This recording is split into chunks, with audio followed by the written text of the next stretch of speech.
Sometimes when something's important, you got to say it 2 times.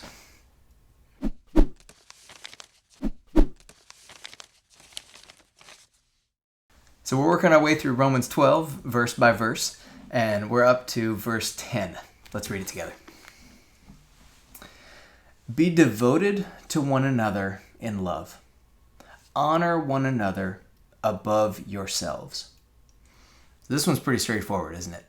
But I do think that it's really important to recognize that when Paul says something twice, it's probably one of the more important things. Okay? So he's talked through a lot of different things right now. We learned in verse 1 that we need to sacrifice for one another. We learned in verse 2 that we need to be holy. We learned in verse 3 that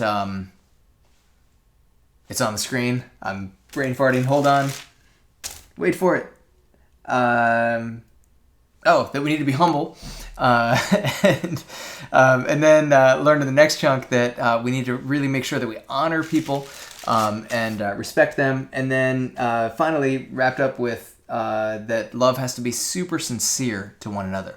But then finally, Paul kind of starts to revisit things. Well, sort of, but he kind of unfolds it a little bit. He says, be devoted to one another in love and to honor one another above yourselves. You know, this circles back to what we learned in verse 3, right, about being humble.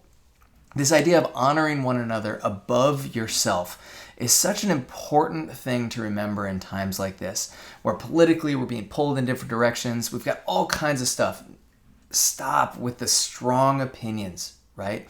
Well, I don't know. I don't want to say that because it's important to have strong opinions. This stuff matters a lot, right? But it can't be something as Christians that we allow to divide us, because all that shows is that Christ's power is not powerful enough to draw people together. That it takes something as simple as a political division or an opinion about a mask or something crazy like that to divide God's kingdom. And we can't let that happen, okay? And, you know, Paul was writing to these Romans, and they were dealing with just as contentious issues then as we are now. And what he said is that we need to honor one another above ourselves. So think about that. Think about what that means for you and your relationships. And stay tuned for the next verse.